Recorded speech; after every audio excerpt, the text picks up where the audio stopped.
और चलिए अगली बड़ी खबर की ओर रुख करेंगे। आपको इस वक्त की बड़ी खबर से रूबरू करा देते हैं। सीधे इस वक्त की बड़ी खबर आपकी टेलीविजन स्क्रीन पर।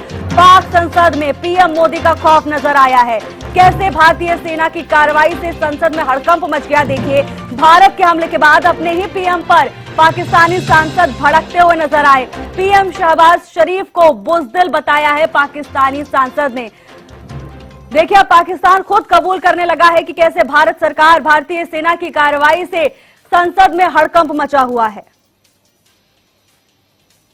इनका पता नहीं कौन सा कायद, वो इंडिया के इन मामलात के ऊपर एक स्टेटमेंट नहीं आई। जनाब डिप्टी स्पीकर साहब, मुझे टीपू सुल्तान के वो एक कॉल याद आ रहा है कि अगर एक लश्कर जिसका सरदार शेर हो और उसके साथ लश्कर में गीदड़ हो तो वो शेरों की तरह लड़ते हैं। अगर शेरों का लश्कर उसका सरदार गीदड़ हो तो वो नहीं लड़ सकते, वो जंगे हार लेते हैं।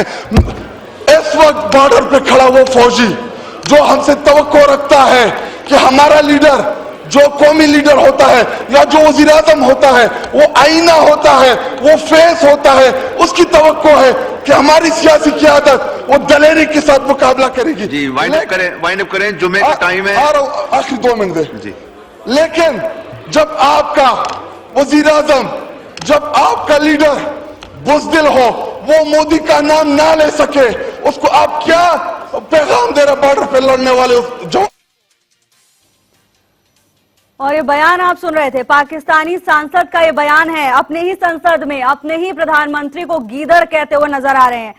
पाकिस्तान के पीएम शहबाज शरीफ को बुज़दिल तक कह डाला। और जाहिर तौर पर जिस तरह की कार्रवाई भारतीय सेना की ओर से की जा रही है, हर नापाक इरादे को नाकाम करने की जो तैयारी भारतीय सेना और भारत सरकार की ओर से, उसके बाद ये तो जाहिर था, ये तस्वीरें लाजमी थी सामने आने से पहले भी। पाकिस्तानी संसद की और भी तस्वीरें सामने आ चुकी है जिसमें पाकिस्तानी सांसद रोते हुए नजर आए थे। और अब एक और तस्वीर जहां अपने ही देश में विरोध का सामना पाकिस्तानी प्रधानमंत्री को करना पड़ रहा है। और इसका एक ही कारण है, भारत के पीठ पर छुरा भोंकता गया और उसके बाद भारतीय सेना की ओर से जब जवाब दिया गया तो उसे पाकिस्तान अब सहन नहीं कर पा रहा है।